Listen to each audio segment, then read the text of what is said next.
welcome to the Villa Pride Down Under podcast, an Aston Villa supporters podcast brought to you from Australia. If it's your first time tuning in, we have three usual regular guests. It's myself, the Irishman living in Perth. We have Tess, the Englishman living in Brisbane, and we have Rhino, the Welshman, living in Melbourne. So we are literally bringing you from every corner of Australia.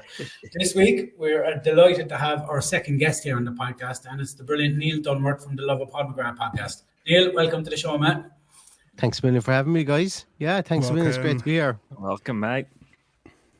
Guys, we usually kind of start off with and have a little discussion about the lineup. Usually ask the lads about what were their thoughts on the lineup. But Neil, obviously, you've got a very good segment there. The team seat tantrum. So I'm gonna ask you first to start off, Neil. What's your thoughts on the lineup at the moment? Obviously, a lot of the lineups are kind of similar with the very odd change. So, do you see that kind of changing soon? I don't. Well, it's hard to know, I suppose. Look, at the start of the season, I always thought that Emory was going to kind of ease us into the new signings, and that's been the case so far. I think a lot of people would have expected Ian Maatson just to be parachuted in at left back, but the Euros was a bit of a crazy mistress this year because not a lot of people moved because of the Euros and because like Liverpool, like big teams didn't do a whole pile of business. Sorry, I won't say big teams because we obviously did some business, but there was other teams within the league that didn't do a whole pile of business, and I think that was because of the Euros. And also PSR as well, but the likes of the guys that we brought in, the Ian Maatson's, Ian Maatson, I suppose, really is point in case.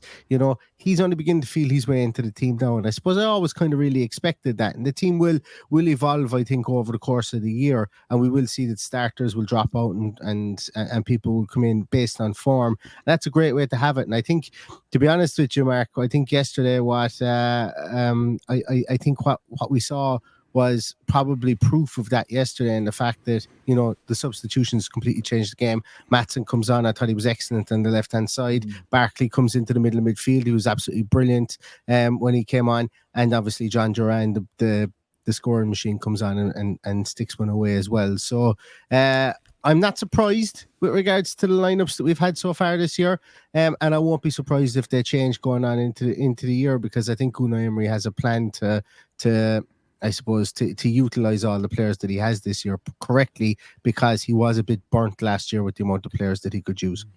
Definitely. And what you were saying there about easing the players, and I think Youri Tielemans is the prime example of that from last season. Everyone would have thought Youri Tielemans would probably walk straight into the team. I certainly did. And he, obviously, Emery's got his system that he's really, really pedantic about, and until you're ready to play that system, you don't start games, I suppose. And Tess, Bogart got moved out this week. Were you surprised at that, or did you see it coming? I kind of saw that coming from the previous game, where he kind of he didn't have his best game, did he? But he's a young lad trying to learn to be in the structure that we currently have at the moment. So I did see that coming, especially for the Premier League straight after having a Champions League game. I thought Konsa would play right back. Although, you know my feelings on Konsa playing right back. I don't like it that much, to be honest. I just think he's solid at centre-back. Just really solid. But I think we had a discussion briefly on WhatsApp, and he was kind of making way so that Carlos could get a game. So, but I changed my mind, and I like Konsa at right back sometimes. Because, So I think at the moment, he's not relying on Nedeljkovic, is he? He's not bringing him into the squad, and I don't know whether there's an injury there or potentially he's just not fitting into the structure of how we play at the moment. And as you both said a bit earlier, it takes a little while to get players into the way that into our structure and the way that we play. Similar to Ian Maatson as well, and Youri Tielemans as before, and of course John Duran was one of those who's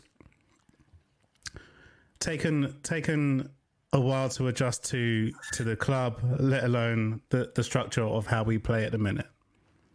I think they're right now as well. If you'd asked me to start the season, I don't think anyone would have guessed if Matty Cash got injured to be Bogart playing right back instead of Nedeljkovic. You think he'd be, after playing Champions League football and all that. What do you think is going on there? Do you just think that he's just young, he's just adapting to the country, and Emery's trying to ease him in, but he's not giving it any minutes at all? It's a bit weird, isn't it? Because there has been opportunities to give him a run. I think it is exactly that. I think they're just trying to ease him in, settle him in to the country first. And, the Premier League's it can be pretty ruthless. If you get chucked in and you have a couple of bad games, and it can ruin people's confidence, can't it? And I think that's kind of what they've been doing with Bogart as well. They've given him a taste of the action now. And against young boys. You know, he sort of come off at half-time. I thought he was doing reasonably well. I think he's been serviceable for the games he's played. But again, you know, when you've got Diego Carlos waiting in the wings, he's going to get some, you know, he's going to put him in to get some game time and probably protect Bogard a little bit, is how I see it. And the same with Nedeljkovic then. I think it's just ease him in slowly. With the cup games coming up like Wickham's, probably a good chance to start putting some of these players in, give them some minutes. Neil, Rhino said in the podcast last week he was very concerned about Pau Torres up against Calvert-Lewin, where he suffered a lot. And we thought maybe Carlos might come in to offer that physicality. And he did, but I'm not going to turn this into a Carlos bashing, but he really didn't do anything to nail down a place, did he? No, like you can't make high profile errors in the defence under Unai Emery. Now, saying that, Emery will likely start him again, probably against Ipswich if Matty Cash isn't back. You know, he might get another start there again, but you can't continually, should I say, make high profile errors again in an Unai Emery system. His pass out of the back against young boys nearly cost us as well. You know, it was almost carbon copy as well, which probably shows he was doing the right thing, but there was other options there. Like Konsa was standing 10 yards away from him, which was the ball. Like Konsa was the ball, and he underhits a pass into midfield. And like, you know, the rule always is, no matter whether you're playing midfield or whether you're playing centre half, and you want to play it infield, play it harder than play it softer. Because if it goes past the man, everybody else has to react. Whereas if you play it softly and someone gets in front of you, they're bearing down on goal and they take it in stride. It's like that's the rule. It always has been in time memoriam. So I thought, I'll be honest with you, he didn't do anything else wrong for the rest of the game, and I thought that he was very, very serviceable at centre half. But everybody's going to walk away from that game yesterday going, Jesus, Carlos cost us a goal. And you can't have that in your CV in an Unai Emery system, with Tyrone Mings coming back and with Matty Cash coming in at right back as well, and the opportunity for Konsa to move in there too into the centre half position. So, like, realistically speaking, I've never been wowed by Diego Carlos since he came into the club. I think realistically his Achilles injury has changed him as a player, from a speed point of view, because he was fast before he came. Like at Sevilla, he was quick across the ground. It's not that he's slow or anything now, but I think, you know, anybody who spends a year out of the game at 28, 29 years of age, you know, you're going to lose a step. You're going to lose something along those lines. But I've never seen him be this colossus in the air, which is what Spanish fans told me he was going to be. You know, he was going to be really good in the air, and he's going to be an enforcer at the back. I just don't see that from him at all. But like you said, this isn't a Carlos bashing thing. It's just a case, I suppose, of discussing really where he is within the lineup at the moment. And perfectly serviceable. Definitely no problem with him starting games and being in there at any stage.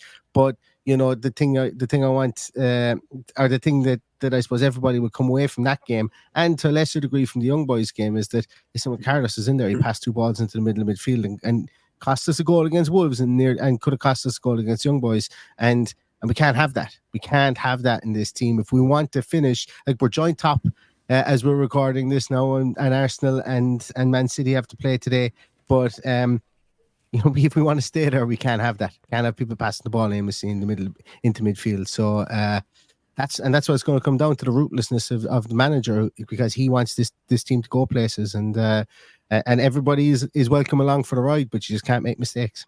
Just can't. Sorry, Les, but he's a handy central defender to have to come on as one of the sort of finishers if you need. You know, like when you've gone through a game and you've had a hard slog and you need somebody to come and refresh the centre back in that position, he's a really handy person to have there. But I did find that towards the end of last season, when we let a few goals in, he's at centre back and they're coming sort of over his way, and he wasn't quite that big, strong central defender who can just head everything away. And I did notice that last season, but I think he did have his injury. He's a half decent. I think he's a decent player. I think we've just got better who could be in the starting lineup, and he is useful to have in our squad. Absolutely. For sure. JJ saved him twice too, though, in the build before that mistake as well. Only for JJ getting a good touch on 2 bad passes into the left wing. JJ gave it all to save it. So I know you said it was only one mistake, but it was coming in the game. He's very, for a guy who should be fighting for his place, he's extremely casual on the ball because Very as you casual, said, you said Konza was on the ball. Like Martinez gave him the perfect ball. He didn't have to break stride. Like it was the perfect ball to feed, and he had Onana on the left and he had Konza on the right. You can't. Like especially and credit to Kuna, he took that goal brilliantly. That's an excellent finish. He didn't give Martinez an absolute chance, and he was kind of causing trouble throughout the start of that game, I thought. The one thing I will ask you lads, and I don't want to get too far ahead here, but we're giving up a lot of chances, like because to make just before half time as well, your man Strand Larson, like he should be putting that away. And if we're giving Nabry or Kingsley Coleman or any of them that kind of stuff, they're going to punish us. We're giving even against young boys, we're giving up chances, and of course that's going to develop, and it's early in the season, but we kind of need to get settled quick because we're going to be playing some big games early in the season. So I don't know what you think about that, lads. We can't continuously need 3 goals to win games. It's not sustainable, you know. Yeah, the starts have sort of been a little bit of a worry, haven't they, in recent games? We sort of feel our way into the games, but teams are coming with a lot of pressure, like Wolves. Say, full credit to Wolves. I thought their first half was brilliant. I thought they matched up against us really well, and the pressure and the high press they were putting on didn't allow us to play. But it is a bit worrying starting slow because, like you say, if you're against top teams, you're going to get punished. You'll be 2-3-0 down. Do you know what I mean? And Diego Carlos did have a brilliant block a couple of minutes after his pass, so they could have been 2-0. We were really under pressure that first half, and I agree. I think I'm not sure whether it's nerves or if it's just teams. I think the structure's a little bit. And the formation as well today. We didn't have any proper wingers or wide wingers. Like Bailey's probably our only wide winger who'll go on the outside. I thought we were really narrow, and that plays into Wolves' hands.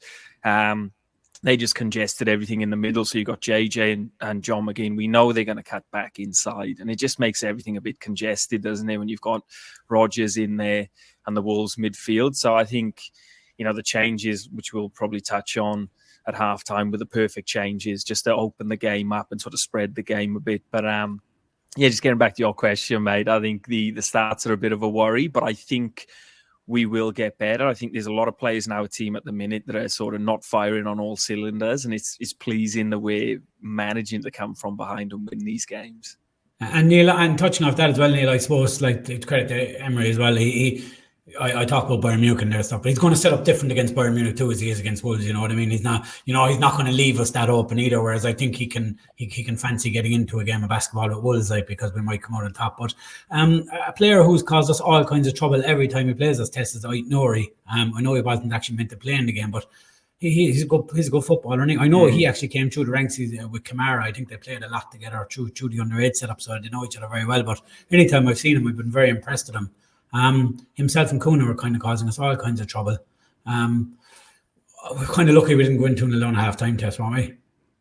Yeah, and that's why I was saying I don't really like Concept right back, because they were having a real good go at him during that first half, and I felt like he was just a little bit off pace for us. And credit to them, they had a plan, and that's what they were trying to do. We were quite passive in this game. We weren't quite together in the first half, in order to kind of stop them playing. Emory, I put him on my fantasy team, and he was like last person on the bench. he was the last person on the bench, because I do like him as a footballer. I think he's a really quality player. For some reason, I don't know why, but I thought he was more like a midfielder or a striker or something like that. But he plays in defence, right? That's where his position is? Yeah. Kind of a wing back more, so I would say. Yeah, well, he scored a few goals before. I've seen him score goals and stuff. Anyway, yeah. So and Cunha as well, good player. I like him.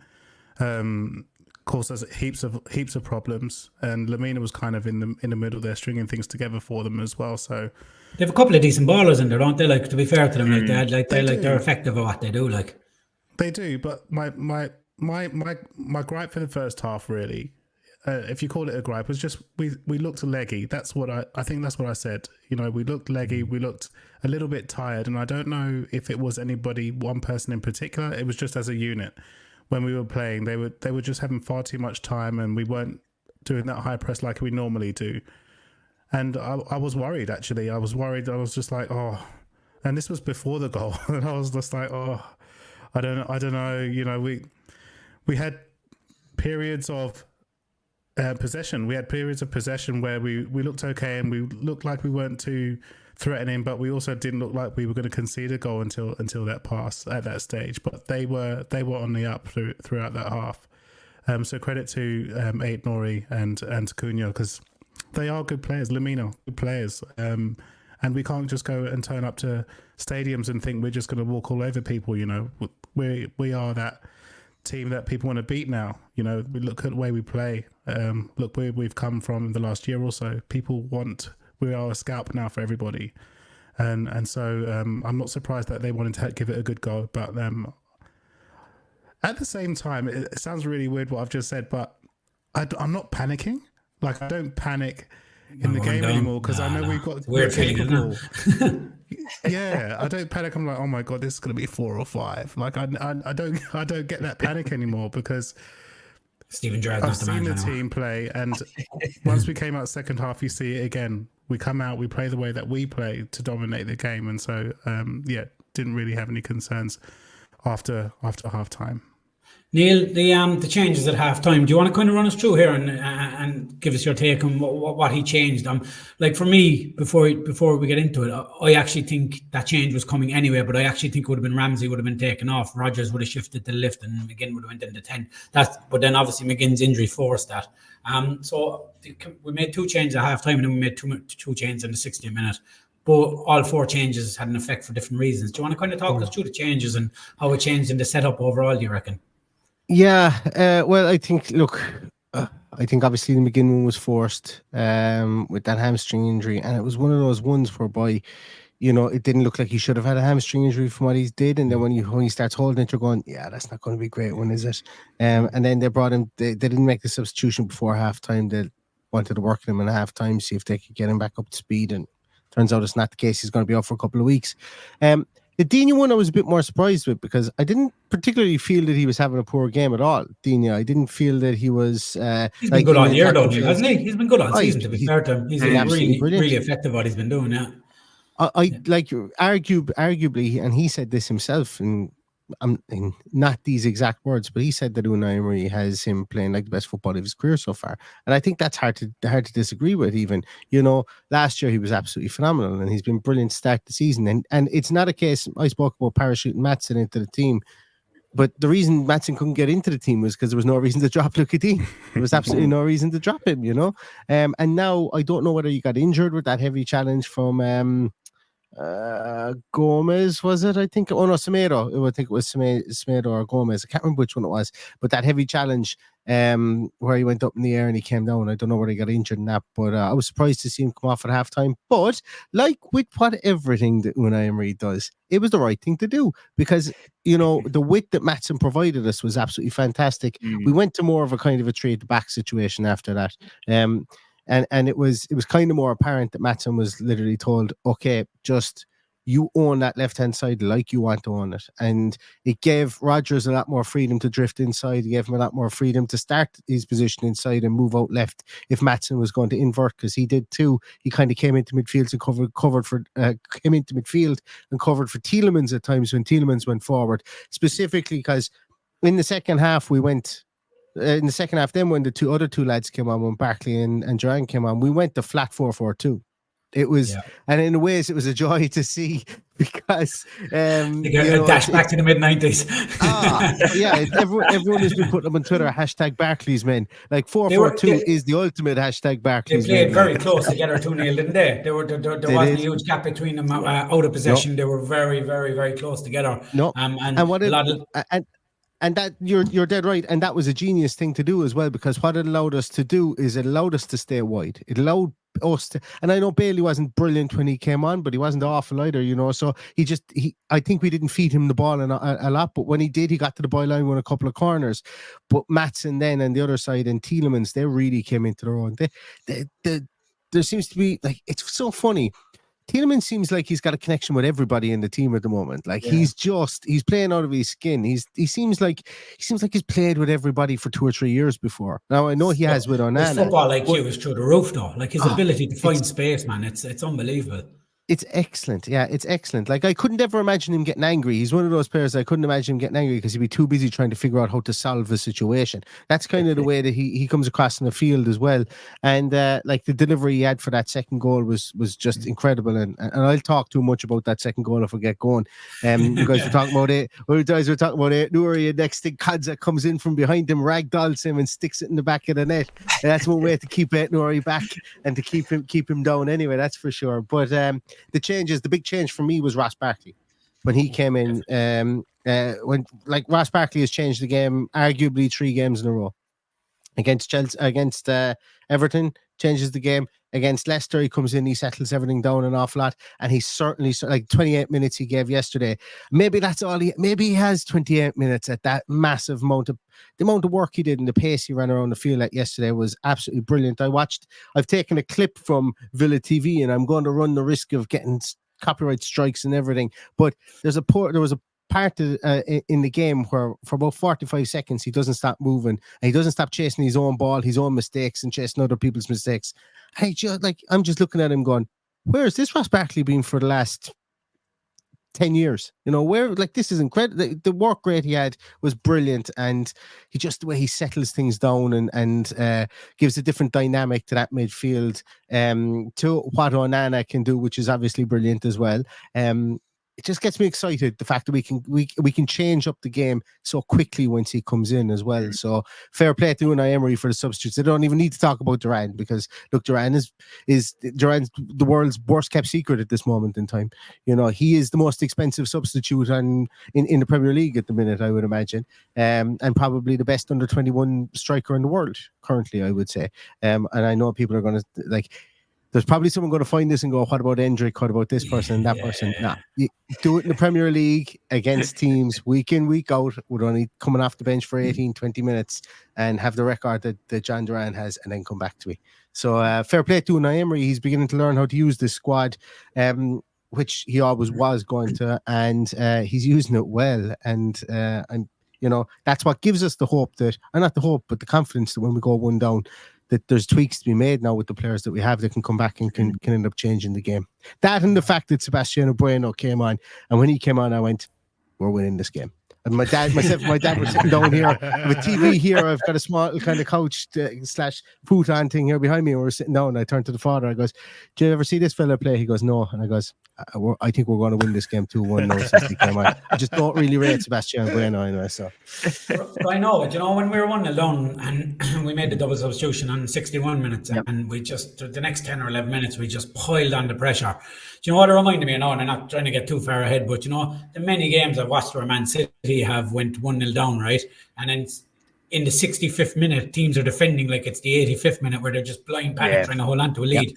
And we were just getting men further up the pitch, and it kind of resonated with me that we're now a team that other teams feel that if they go 1-0 up, we need to lock up and take what we have, because suddenly we had runners coming from all. It was genuinely, I won't say it was because obviously Man City are a different level to us. I'm not trying to compare that, but the level of panic in the Wolves defence when we came forward, because we had runners coming from wide, we had runners coming through the middle, and it was inevitable. And I didn't know if it was going to be one of those games where we do everything but score and not get the equaliser. But as soon as we got the equaliser, I knew there was a second coming. At no stage after that I think we were going to lose the game, to be fair, or even drop a point, because once Watkins got that goal, and it was a beautiful ball by Tielemans as well to find that space to originally into Rodgers. He's just so clever. But Wolves were done. It almost broke them, even though it was only an equaliser. Neil, you always talk about resolute defending and stuff, and defending in packs on your podcast. It seemed to break them, didn't it, a small bit? After that, they had no shape. They didn't know who to pick up. There was runners coming from everywhere. And that's where I thought Rodgers kind of started to get really into the game, when they're kind of started, because he started finding those pockets, which, is there a better player finding pockets at the moment in the league? I don't think there is. And he's bloody massive. I always wonder, all right, small fellas, they can find pockets because people probably missed them. But Rodgers is 6'2", he shouldn't be finding pockets anywhere. Yeah. But you're right in what you said, that like Craig Dawson. I googled Craig. I was sitting, I was watching Craig Dawson yesterday, and I was like, this guy's the epitome of making the most out of what he has. And whatever, nearly 200 games, I think, for West Brom. Yeah. then on to West Ham and on to Wolves. The man's a consummate professional, and he just gets in there and he does it, and he just if put it this way, if you're going to war in the morning, you want 10 Craig Dawsons, but there's only so much he could do. And when Mosquera went off, and that's why I come back to when Sebastian Bueno came on. But when Mosquera goes off, what looked like it was just an accidental collision between himself and Rodgers, but it looked awful. Like his whole knee moved over. I hope he's okay. But when he went off, you're right in what you say. It was. I'd say only maybe about 5-6 minutes after we had scored. So they still hadn't really kind of calmed down after that, after losing the lead. Villa weren't really up to much before we scored either, really, to be honest with you. No. And then they lose the lead. They lose arguably, their most mobile centre half. Then Bueno has to come on and they have to try and reshuffle that defence with 10 minutes to go. And Villa just piled the pressure on. And we kind of made them punch drunk for a finish, because we had a couple of chances, or we had a couple of opportunities to go in the box. There was one time where everybody that the ball fell to of our players in the box had their back to goal. And if anyone was facing the goal, it was a certain goal. But none of them could get turned at any stage. And it moved from Tielemans to Watkins to Bailey to Rodgers, and everybody had their back to goal at that stage. But we were knocking on the door, and then Kansas goal kind of comes out of nowhere. And that really, like, Wolves were never getting a second goal to equalise at that stage, because they just didn't have it. They didn't have the players there anymore. Joe Gomez had gone off. Tommy Doyle had come on as well, I think, at that stage too. So, they were really in what we hold mode at that stage in the second goal. They looked a bit tired. Yeah. They looked, as I said, I thought by the 80th minute, because I did impress me in the first half, but by the 80th minute, I thought they looked broken. And if that game went on for another 10 minutes, I think we would have scored more goals. We were just in the mood at that stage. Tess, tell me, John Duran, right? Obviously, we know he's scoring goals, but he looks a different player in many, many different aspects of his game now. Ryan, you always touch on how does he switch from pre-season to settle back into life that quickly, and not just settle into life, but actually he's like a totally different player. We know he can finish, but he now looks like a player who Emory wants to give more minutes. He's coming on the 68th minute now instead of the 88th minute. I remember I was at the Liverpool-Villa game. I always tell the lads the story, Neil, and he was on the sideline, and Emory was just going ballistic at him, even though he was not scoring 2 goals, because he was just going wherever he wanted. There was no... But now he looks involved. He played a big part in that second goal too, because he put in 2 challenges, and the ball just deflected it, but it got us back in there. But do you want to talk to us about that goal, Tess? Because I just thought Matsson's positioning for this goal was just incredible. His anticipation of where the ball was going to go was brilliant, I thought. Yeah, just the work that he was doing in and around that sort of in the centre there. I think he lost the ball, or he got the ball, and then remember last minute he poked the ball away or something. Got to Maatsen, didn't it? Maatsen puts in Rodgers. That's right. Puts in Rodgers, because I remember saying before, like I don't know why, but I like Rodgers for some reason when he's kind of a little bit from the left and coming inside anyway. But Rodgers makes that run and puts that peach of a ball. No, I think it was. I think Rodgers gave it to Tielemans. I think it was Tielemans put the cross in. Was it for Kansas goal? I think it was Tielemans put the ball in. Or Duran's goal. Oh no, sorry, I was talking about Duran's build up for Kansas goal. Sorry. He was involved in both of those at that time as well, though. Yeah, so sorry, wrong goal. Look, he's tenacious, John Duran, and there's one thing that he makes me excited. I'm excited about John Duran because throughout the summer we had all these situations where it's possible that he was going to other clubs in London, and he made a series of posts and all these sorts of things. And when those rumours kind of disappeared, I thought, oh, maybe he's going to be at the club next season. Maybe they didn't want to take a risk with him because it's potentially a lot of money for someone who can just self-destruct, for lack of a better term. But since he's come back, he seems to be engaging with all the other players. The players seem to be trying to help him, and they're saying so publicly. They're saying, I think the captain said, I was a wee bit harsh on him, etc. And then you've got all the other players like Martinez, and you've got Konza, some of the leadership group saying, we're just trying to help. We're trying to help him to even JJ during the week, like another guy who's a similar age coming in, like giving props to him as well, Different because I think JJ has come through the academy and everything like that, and kind of used to a certain style and certain behaviors and all these sorts of things. Where I think John Duran's come from South America. He's in a new country, different weather, different people, and then he went to the US. And I'm not even sure if he played that much in the US, but he's come over to England and still very raw.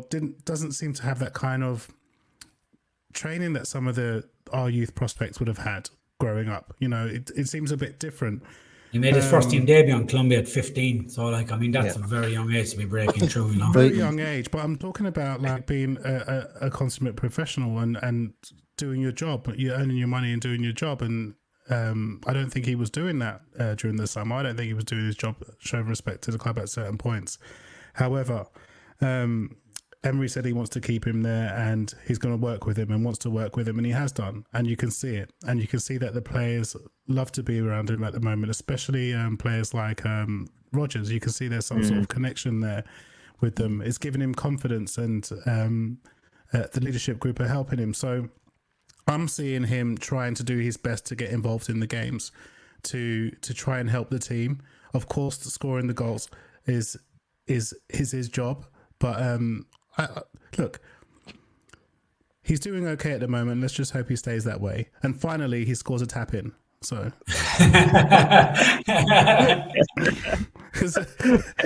he scores a few worldies, doesn't he? Like, to be honest. Neil, I took away from Konza's goal there. Sorry, Konza's goal. What a finish! Sorry, but I thought that was a really good finish from Konza, and I'm delighted for Konza because I feel like he could have got so many more goals in games that he plays, but this one was special, and really when we needed it. So yeah, sorry about that. I ranted on him for ages there. I was like, Jesus, stop talking. Neil, what do you think the conversation will be between Duran and Emory? How did they get to where they are now? Like, do you think it was just a case of you're going to get more minutes, bide time, you're going to play Champions League football? Because if anything, Duran, and I never thought he'd be saying this, he's almost seems to be enjoying the role of coming on winning games for us now, as opposed to not getting a minute. You know, he's coming on with a completely different mentality.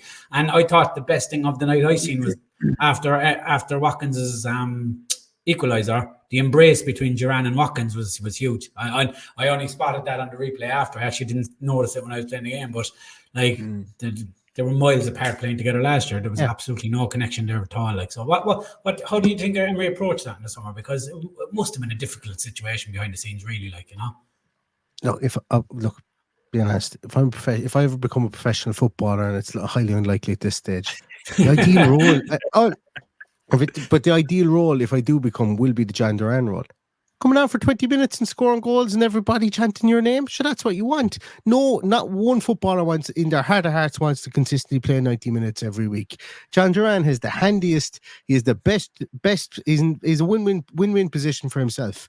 Plays 20 minutes a game, bags a goal, everyone's talking about him, keeps his value high, keeps people interested in him, keeps that mystique around. What would happen, Jesus, if we played him, if he was to start every game, how many goals would he score? He's in an agent and a striker's paradise at the moment. And I think Unai Emery was very, very honest and said, listen, if I bring you off the bench, if we tire teams down, I bring you off the bench and you continue to score goals, you can put a pin in whatever club you want to join. But at the same time, we don't want to lose you because we know where you're coming from here. Even if you continue to score goals, we stay in the Champions League. If Villa start, God forbid, we challenge for the title like we were up to Christmas last year. You know, all that kind of stuff starts to happen. He can be the master of his own destiny. Now, I suppose Villa at the same time are probably looking at this from both sides as well, going, okay, if we keep him, we've got a really, really good player. But every time he comes on and he scores a goal, and the fact that we've rejected a £40 million bid for him from two teams last year means that we can start to name our price for this guy.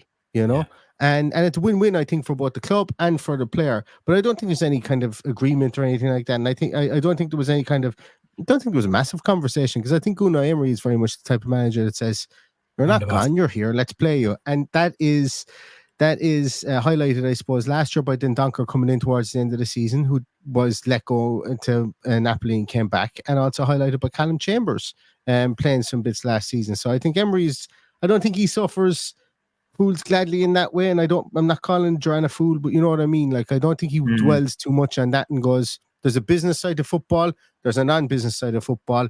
I didn't post that thing about you doing the Hammers sign. I didn't take everything down from your Instagram. All I did was when you showed up to training, I played you. That's all I did. So I've nothing to apologize for here. So get out there. I expect you to get out and play on the field. And that's kind of the way it should be, because in any other job, that's exactly what your manager would tell you. You're like, if you're working at Tesco, you're working wherever, you start acting the maggot. Your manager comes in and goes, don't care what you do outside the doors here. When you're here, I expect you to work. And you can work here as long as you want to. If you want to quit and go to another place, be my guest. And I think Unai Emery is going to be exactly the same mentality with regards to that too. And that's probably what is that might be kind of a sobering thought for John Duran. You know, we have the thing like that. A lot of clubs have always cried out for, because I think Spurs are always the perfect example of that. Of they couldn't get a backup striker because everyone knew that Harry Kane was going to play. It's some weapon to have, and I think 90% of the clubs in the Premier League would love John Duran as their backup striker, because it's not a like for like either. Like, he is very different to Watkins too. Like, so he does come in and offer us something different to impact the games, and like, it's amazing how he's turned things around. Before we talk about the Wickham game, Rhino, I just kind of wanted to say, look, Neil touched off a while ago the strength off the bench, lads, and it is incredible. Yeah. I firmly believe if we had this squad we had last season, we would have won the conference, because there was just too many players on that bench that he didn't trust to bring on, and we had players play a lot of minutes. Is that, like, when I was watching this game last night, I was kind of thinking, there isn't, and I'm not just saying this just because he's a Villa manager, but I wouldn't change Emery for any coach in the world at the moment. He's the absolute perfect fit for us. You know, if they offer me Pep Guardiola, I'm not saying he's better than Guardiola or not, but for Villa's fit, because the way he carries himself, like, never ever mentions injuries, VAR, just nothing. All he said is he always looks inwards. Our performance was shit. First time I ever heard him curse, I think, as well, in a press conference. But and then he turned around and he said, maybe my tactics were too confusing for them, and we simplified it. I just wanted to say, like on this podcast, we never get too low or about too negative on this podcast, but we also don't aim too high and get too unrealistic about the team. You know, like we call it as it is. Genuine, you know, lads, and I'm saying this like because we're getting better and better. And this isn't me being hyperbolic or anything. If Pep Guardiola was to leave Man City next season, I genuinely think we could win a league title under Emory in the next 3 or 4 seasons. Genuinely. That's not me being... And why I say Pep Guardiola leaving is because I just think Man City, with their PSR ability and their... You know, we will have to try and build a Haaland. They can just buy Haaland. You know what I mean? That's the difference. And of course, the next manager will have the same brilliance, but I think it will be a big transition for them once Guardiola leaves. They'll get back there again. I do think there'll be season or two. Do you think I'm mad to think that? Do you, like, because I look at Arsenal and Villa, right? Maybe Slot's probably got a better start than I expected him to have. I knew he'd do well there eventually, but they're in such a good place now that if Man City were to stutter, you'd have to probably think Arsenal and Aston Villa are probably in the best positions to capitalise on that, because they've got managers who are in the door quite a while. Yeah, and I think what you touched on then is the most important thing is now we've got a squad and we can change games halfway through. And, you know, last year we definitely didn't have bodies on the bench that could come on and influence games like we've got now. And like you say, that's something that's just been, you know, improved over the summer. And, you know, a lot of fans were looking at the window and, you know, a lot of people were disappointed. But you look at that bench today, and me and Tess were talking just before we come on air, and I was saying it's the strongest squad I think I've seen for years in a Villa team. Do you know what I mean? This is going back probably to the mid-90s. Is probably the strongest I've ever seen. John Gregory's days, I'd say, is probably like for that era of strength for us, like when we had like some Arsenal and all them. But 100%, where we had genuine strength on the bench, and I think now we got international quality on the bench with a good mix of young guys in there. And Unai Emery's one of the best in the world, and I think we're a couple of steps back from, like you say, the Man Cities and Arsenals, but we're not even, for me, I don't even think we're playing. I think we're at 70, 80%. I think there's a lot more to come from our squad and a lot of our players. I think, you know, you look at Morgan Rogers, for me, That was his first 2 assists for the season. Hasn't scored yet, but he's getting into positions. He's working his way in. There's a lot more to come from him. We know what Ollie Watkins can do once he gets a run as well. I think there's a good 20-30% left in us. So, yeah, it's just about now just chiseling away, isn't it? And just keeping those results coming and winning those games. Like Wolves at home, typically he's been a banana skin for us, hasn't he? Wolves have had us a few times in the past. So when we went 1-0 down, Tess said he wasn't worried. I was, to be honest. I thought it was going to be one of those days where it was like, fuck, 1-0 to Wolves. But yeah, important wins. And, you know, every game's important in this league. But I think now with Unai Emery being there, we've got one of the best in the world. The squad is, for me, is one of the strongest. You know, I speak to other, fans of other teams, and, everyone speaks very highly of the Villa squad now, and they recognise what we've built. So it's really exciting. And, the cup competitions have started, Champions League, we've got the League Cup coming up, and I'm just hoping we can go deep into a couple of these competitions now. Tess, do you reckon you're just on your point with Emery there. We're not like Arsenal, who can go and spend £100 million on a player. And we definitely not like Manchester City, who can go and spend whatever money they spent on Haaland and all these types of players, the Rodris of this world and the Kevin De Bruynes of this world. But what we do have is we sold Douglas Luiz, who was, loved Dougie. I loved Dougie at our club. I thought Emery improved Dougie. And we sold him for a handsome price, I would say, compared to what we bought him for.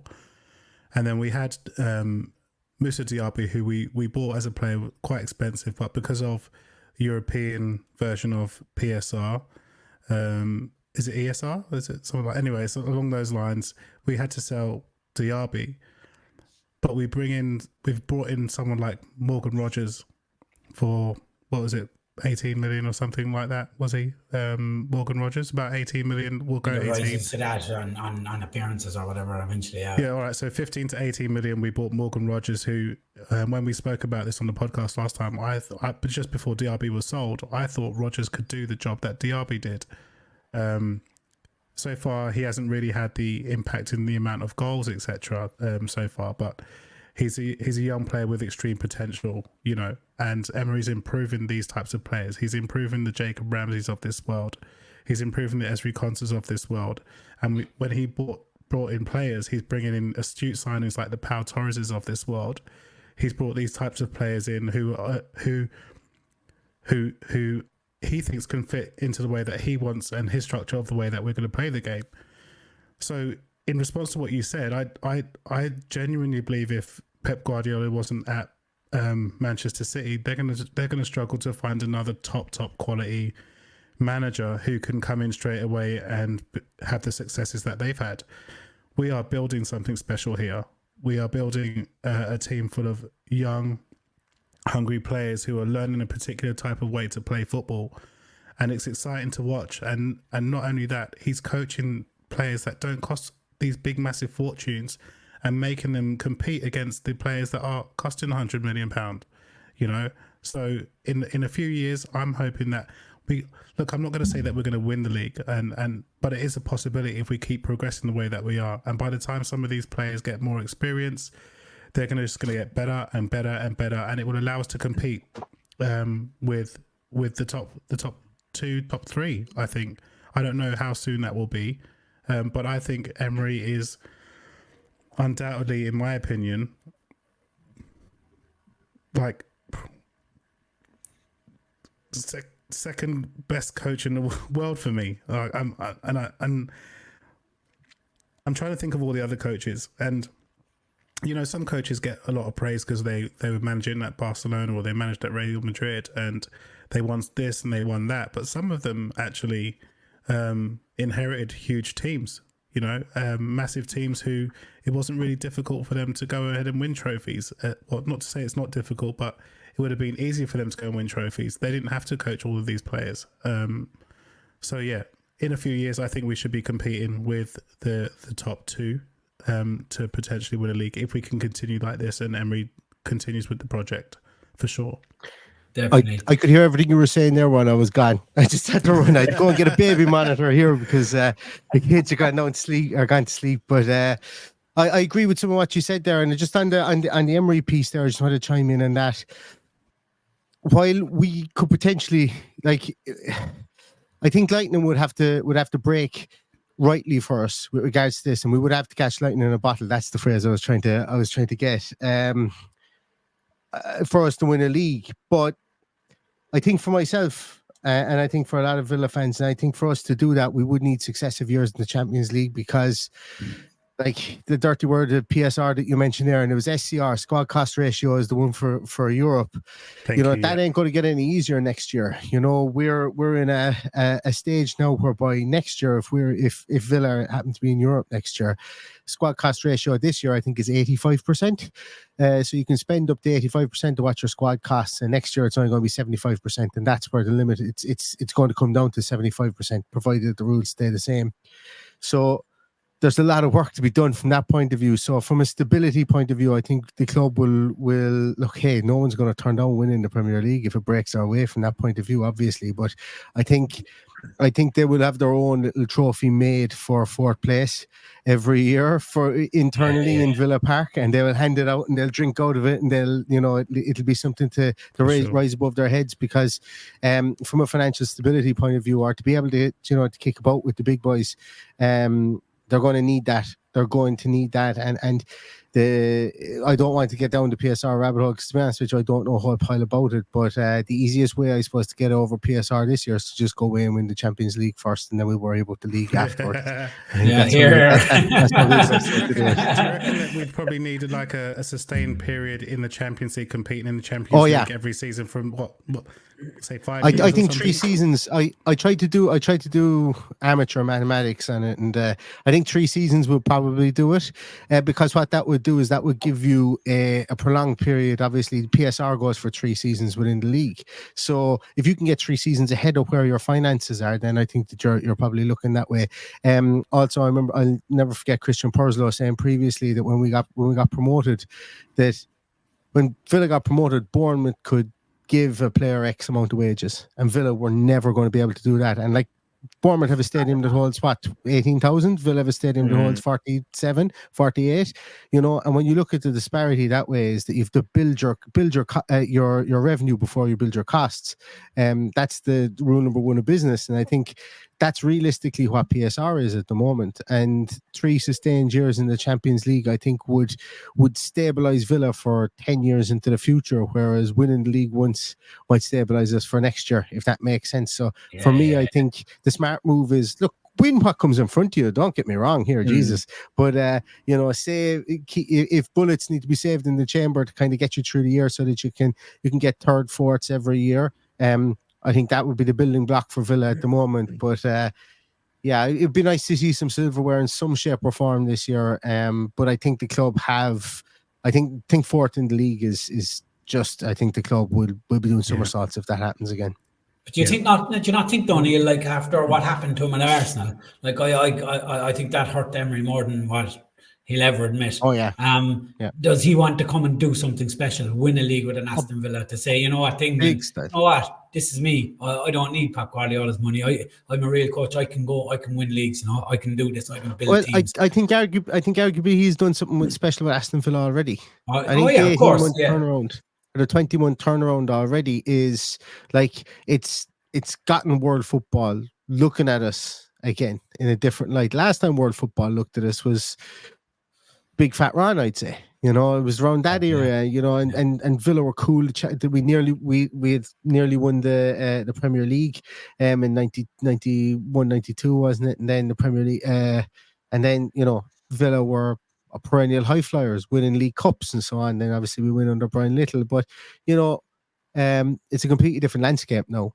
And I think that the opportunity to be able to come in and do a complete 180, even with a club the size of Aston Villa, a complete 180 of being 17th in the league when he comes in under Steven Gerrard gets binned, he comes in, end up finishing 7th. And if that league goes on for another 2 or 3 games, we could probably have finished 6th or 5th. We were just a runaway train at that stage. And then carried on into last year, playing some absolutely super football. I think Unai Emery can turn around and do the can stick his two fingers up at a lot of people who kind of gave out or kind of poo-pooed him in the Premier League recently, the last time he was here. I think he's put those demons to bed, and I think he's already done something special with Aston Villa. I think there's more to come, and that's the beauty of it. And that kind of rolls us nicely in, because I don't want to keep it too much longer, Neil, in case the two kids wake up, because every man in this podcast has two kids, so we all know the hardship because. But I just wanted to ask you, because obviously, look, as fans, and we talk about top four, and we know modern football, it is about top four. There's no point in hiding that. It's a sad state of affairs that fourth place is more important than silverware for me. I don't think I accept that, but I don't think I'll ever see that as football myself personally. I'd love to win something, as I'm sure every fan would. It's been a long time, especially for Villa fans. But I also know that Emery's not going to put out his strongest 11 against Wickham in a League Cup during the week. So that kind of brings me on to, lads, all five or six subs there, like the main subs, let's say, will they all start against Wickham during the week? Like, do you expect every one of those bench players to be in the starting lineup? Because I would imagine Bogard would probably play centre back with Carlos, and Nedeljkovic then coming right back would be my guess, because they will be trying to get Carlos more minutes, I'd say. Oh, I can't see Bogard and Carlos playing together at centre half. But look, it probably makes sense. I probably would see more so you would play maybe Torres and Carlos together again with Bogard at right back, give Konza a break, considering Konza was away all summer and was away on international duty recently. That's probably what makes sense to me. Or maybe even, but like Nedeljkovic needs to have a start somewhere as well, so maybe it's the perfect one for him. I wouldn't be surprised to see any type of a team out there. Every time we've thought that Unai Emery is just going to throw caution to the wind and change the full 11, he doesn't really do it. The only time he really did it was against Crystal Palace last year, and we ended up losing 8-0 because everybody was hungover, or whatever it was. Was it 8-0? I think it was 5-0. 5-0. We'll go with 8 though. So it sounds more dramatic. Okay, I can't even remember what. Put it this way, that was 5-0, but it could have been 88, to be honest. It was a double vision. Jesus. Joe Gochi starts, lads. Surely, for me, he does. And I'd assume Duran starts this game, probably. Yeah, Duran starts this game.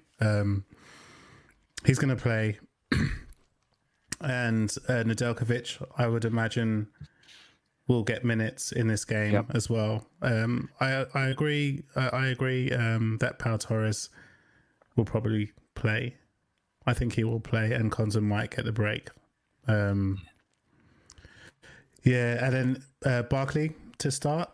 I'd say so. Yeah, I think Tielemans will probably sit it out, and I think you'll probably see Barkley and Onana together. I think, And Bogard may end up in midfield in his natural position of midfield as well.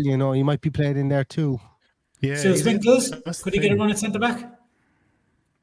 Maybe. Yeah.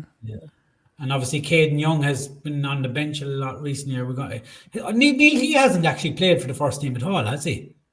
He might have got a substitute, like a few minutes last season. I don't remember him coming on in any game yet. I'm not 100% sure, but I actually couldn't think of any game that he's actually played for the first time. I can't think of any minutes he's got. Did he come out to Australia when we played Leeds? Yeah, he came up. Sure I don't think he played though. No, I don't. I definitely haven't seen him play. Really? Definitely seen him play. I thought he. But he was in the squad, definitely. 100%. Yeah. I mean, also I suppose Emery's going to be wary about like what happened against Stephen. It's like he's not going to put that down again. So who knows? Like he may go a bit stronger. But I'd be very surprised to see Tielemans or Martinez or any of them or Watkins. But again, you don't definitely not Watkins. Yeah, like you say, the guys who've been away for the internationals and the Euros and the Copa Americas, you'd expect them to have a little bit of a break now, wouldn't you? It's been a busy summer for him, so it's probably a good chance to give him a rest. I really hope John McGinn doesn't miss that Bayern Munich game. I feel really bad for him. He's going to miss it now at this point. But it's you know what though, it's going to force Emery, because Emery would have had a decision to make in a couple of weeks anyway once Leon Bailey got back up to speed. So that's probably going to make that decision for him. We always said in this podcast, I think McGinn will always find a place somewhere, whether that's just giving lads rest in other roles. I think Emery just really wants him in this place. But Bailey coming in though. If Bailey comes back and hits some form, Emery would have had a decision to make anyway, because John McGinn is what John McGinn is. Like, you know what you're going to get from him, but he just, I don't think he offers enough on that right for me in certain games. And that's where we're going to miss. Well, actually, I don't even know if he is injured. He was ill for the young boys game apparently, but Jaden Philogene. Yeah. I thought he was injured. I thought he had a small injury. Write him in pen on that right hand side, because if what's the point in having him? What's the point in having him if you can't play against Wickham? That's my thoughts on it. I thought he was actually going to be the competition for Bailey. For the Gene, just to so that we've got the two on the right hand side. I thought it was going to be more of a competition, and Bailey's tired after. He's been injured. He like McGinn probably. He was pretty unlucky though to get injured himself. Yeah. It's a little bit of a concern that how many haven't. Bundy will definitely start. Yeah, it's he'll probably play ahead of Morgan Rogers in that 10, I would imagine. But I think it's a bit of a concern how many hamstring injuries we've got already this season, isn't it? We've had like Bailey, Matty Cash, John McGinn. They're all hamstring injuries. Well, right now, what would you reckon the reason is that? Like, is that just pure luck, or is that just down to? I think a few of them, like I think Bailey and Cash, are probably they've had hamstrings before, haven't they? Especially Bailey. I think he's he tends to get those soft tissue injuries. Cash the same. Probably just the nature of them. I'm not reading too much into it at the minute. Probably coming back from a bit of a break, some of those guys, and getting back into it, but not too concerned about it. But it's I think we noticed a big difference today is you don't realize what you've lost until they're gone, and like Cash and Bailey specifically. And I know Matty Cash cops a bit of flack with Villa fans, but he's a solid right back, and when he's not there, like his experience, and he's just sort of part of the furniture now for me. And I just sort of expect him to be there. And when he's not there, you're looking at the young guys where you're having to push Konza across and sort of reshuffle that back four. And same for Bailey for me, like getting him back today and just seeing him back on the field, you're thinking, he's the only player in this squad. Probably Philogene's the next in line, like you say, but he's the only player in this squad I feel that can take players on the outside and sort of stretch teams, whereas I just feel like everyone else in those positions at the moment sort of wants to cut inside. But it's so good seeing these guys come back, and just hopefully now we can get through the Wickham game, like you say, get a win, move on to the next round of the Cup, get some minutes into people like Buendia, Barkley. Some of these guys who probably need some minutes in their legs. So they're going to be used later on, and then was it Ipswich away then, and then Bayern Munich, so the games are thick and fast. You're going to be busy on your podcast, Neil. I mentioned team sheet tantrum earlier on there, and some days I wake up and I go, why did I bother doing the team sheet tantrum? Because it's the time you don't do it, you get 55 million messages going, oh my God, I missed the team sheet tantrum. So now out of guilt I have to do it every single week. But in fairness, it's my favorite podcast to do, because the excitement and the optimism is always through the roof. Like you could be beaten 12-0 the week before, and you'll have people who come in and say, I don't feel confident about today, but over 50% of the fans will go, I believe in this team under Unai Emery, and they believe that something's going to happen. So it's nice to kind of get yourself geared up for the game with something like that beforehand. So speaking of your team sheet tantrum, so our podcast is really we're Aston Villa supporters, and we're out here in Australia, and we just wanted to talk about Aston Villa, and we managed to get together somehow around the Leeds game when Villa came over. We that's where we all met, and so we're trying to reach out to our Australian supporters and have a podcast from our base here, because we get to watch every single game. Unfortunately, we can't get to the game, but we're fortunate enough to watch every single game. Can you tell the Australian supporters a little bit how you started your podcast and how long you've been going for at the moment? Okay. Yeah. I started my podcast out. My podcasting journey started with American football. So I used to do work with a podcasting network in the States. I wasn't based in the States. I was from here in Ireland, and I used to do bits and pieces to do with the Cleveland Browns. Now, obviously, I followed the Cleveland Browns because I followed Aston Villa. So then that podcasting network were kind of like, oh, you know what, we're thinking about doing stuff to do with the Premier League. And I said, well, I'm a Villa fan. I'd have, to be honest with you, I'd be better positioned to speak about actual football than American football, to be honest with you. So they said, all right, Sean, so try and start something up. And then next thing, the whole thing folded. Before I ever put out a podcast, the whole thing folded, the whole network folded, the whole thing. I was like, Jesus, like out of nowhere, we just bang. It was around that time where print media was under pressure everywhere. Sports Illustrated, all that over in the States was under pressure, and I think was this around COVID time, Neil? No, it was 2008. It was the first year we were back in the Premier League. My first ever podcast was the Bournemouth game when Dougie comes off the bench and sticks one in the back of the net, but we lose 2-1. So that was 2018, I think. So it was pre-COVID. 2019, yeah. Was it 19? Yeah, because we beat Derby in May 2019. Yeah, because I flew back for the playoff final against Fulham the year we lost 2018. All right, so August 2019. Yeah. All the years merged into one. Jesus, how I put down. I'm just trying to think of it. We were talking about having 2 kids there a minute ago. Like, how many things I did between August and December that time. I'm just trying to think back, and I'm going to go, in 2019. Wow, talk about freedom. I just had half my life flash before my eyes there, because I remember that I couldn't do the first game. I was actually in Edinburgh watching that game where Dougie stuck it in the back of the net. Yeah, stuck in a thunderbolt. But anyway, that's how I started. I put together everything, the whole thing folded, and I goes, well, I'm going to start doing it my own anyway. So I remember I did my first ever podcast was on that game, the Bournemouth game, and then I kind of just went from there. I kind of was stop-start on it. I was still doing stuff on American football as well. I was getting up at like 2:00 in the morning to do that, and it wasn't fun. So I dropped that in and around just after the Super Bowl. So it would have been then in 2020.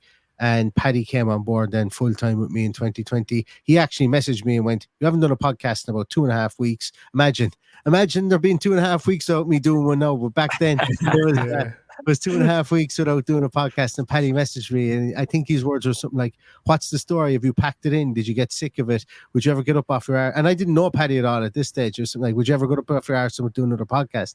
And then I was shopping for a kitchen on the exact same day that he sent me the message, and I was sitting down inside in a kitchen shop, for want of a better word, with the missus, and we were going through the plans and everything. The next thing, the phone goes, and I looked at it and I went, this fucking So I messaged him back, and I goes, yeah, right, so okay, so I'm only doing it if you're coming on full time. So the next thing I get the message back, grand.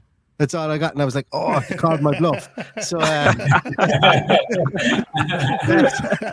that's how it happened, and it's just gone on from there. You know, the podcast has been great fun, and you know, he's been great to do it with, and you know, he knows literally everybody connected at Aston Villa as well, and it's unreal.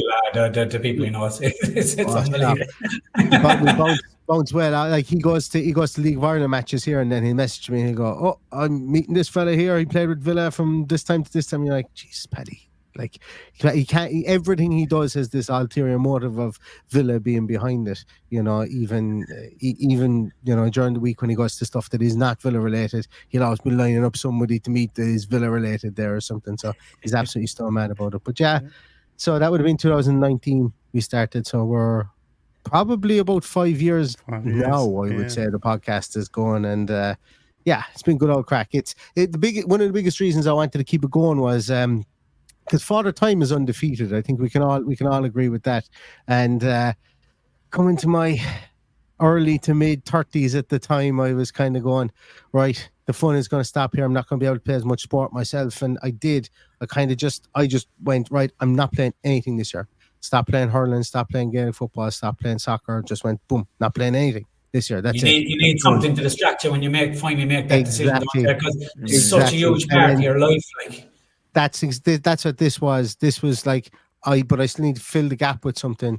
Because the teams I played with, like I would have had to travel an hour and 20 minutes to go play with them, and I wasn't going reintegrating myself in another team at mid 30s, like not a hope. I just wasn't doing it. I was all right. I'm retired because I can't get home, play with my teams, and then I needed to fill the gap with this. And then I realized, okay, you don't just have to do one podcast a week. You can do 3 or 4 a week. And that will replace training sessions and stuff like that you would have gone to before. 3 or 4 days or something, isn't it? Yeah, 3 or 4 days. Yeah, I've got a very understanding boss in work as well, you know. So that does come in handy. But yeah, so like that's the main motivation for it is it's kind of just I work from home. My job is working from home. I'm in a place where like I'm an hour and a half away from family. I'm an hour and a half away from friends and stuff like that. This is just a handy way to jump on, have a lads conversation, chat about something I'm really interested in, and it's just blossomed into something now that's replaced. You know, going down to the pub sometimes it replaces that. You know, so it's that's what it is. It's just trying to chat to other Villa fans, like you guys are doing in the States or in Australia. You know, trying to talk to people about Villa. I was the only Villa fan in the village. You know, finding people that you can talk to, and in 2024, being able to use the internet to do that, as if you're down in the pub as well, is worth its weight in gold. And that's why I always say on our podcast is like, listen to all the rest of the podcasts. Don't have a favorite. I hate when people, I don't hate it. I love when people come up and say, you know, we always listen to yours first. That's fine. That's brilliant. I do love that. And I hope, you know, I'm delighted we're giving that to people, but everybody should listen to all the other podcasts as well, because, you know, it will, especially the further you are away, it creates a real kind of community around it. And big and all as Villa are, they're still very community orientated. It still is a very colloquial club. It's a certain part of Birmingham, and it's nice. It's nice to be able to chat to other people about that. You know, it hasn't lost its soul or its history. And even though I'm not from Birmingham, you're not from Birmingham, Mark, Ryan, you're not from Birmingham. Tez, are you from Birmingham? I'm from London. So. You're from London. None of us from Birmingham, but we're all still taking the time, and we've been here talking for an hour and 5 minutes on Aston Villa, and that's the beauty about it. You know, and we should never stop doing that. Myself, Rhino, and Tess said even if no one listened to us, we'd still jump on every week and have a chat together. Yeah, we would. You know, I said that to Paddy too. This is our switch off from working kids. Yeah, and that's what it is. It's therapy to get away from the rat race of life, you know, like, and just talk about something that at the end of the day, it means nothing whether Aston Villa win. Like, realistically speaking, nobody's gonna die if Aston Villa don't win tomorrow. But it's like people who plant flowers and watch them grow. We're watching the flowers grow. We watched them grow for too long, and now they're beginning to bloom. So we might as well talk about it, I suppose. So it's as Jurgen Klopp says, Neil, it's the most important thing of the least important things. Neil, I don't want to keep it too much longer, because obviously we've taken a lot of your time now. But obviously, I don't think there's going to be too many people watching this podcast who haven't heard your podcast. But I'd still like to give you the respect, just in case there's someone living under Ayers Rock over here that hasn't heard of your podcast. Where can people find you and your podcast if and I advise everyone to give it a tune, because it is brilliant, and the variety in the show is just absolutely. And I'm not just saying this because Neil is on. I know Paddy very well. Me and Paddy stay in touch a lot. The work and effort that Paddy and Neil put into their podcast, to any listeners, that it's incredible. The variety, and just give them a subscribe if you haven't, because it really is a good show. And that's all I can say about it. It is my go-to, always the first. I do listen to most of the Villa podcast, but here is my go-to, I must say. Thanks, Neil, where can you find you? See, that's one of the other things. So having a podcast name that's kind of it works for us and it works against us. The fact that unless you know Paul McGrath's an Aston Villa icon, you know, it might slip through the net that we're an actual Aston Villa podcast. But it works well in another way, that if somebody does come across us and they like us, they can just call us the Paul McGrath podcast, and everyone will find us that way. So essentially, you'll find us at Love McGrath Pod on Twitter. That's where I do most of my work. Unfortunately, I'd like to have a different platform to be able to do it, but look, it is the most accessible at the minute. And then look, the beauty about it is if you type in Love Paul McGrath podcast anywhere, ours is the only one that'll pop up. So whether it's in any of the podcast apps or on YouTube as well, you'll be able to find us there. So having a unique name that might be a bit dated already, considering that never Tess, right now, anything to say before we wrap up, lads? There he is behind me.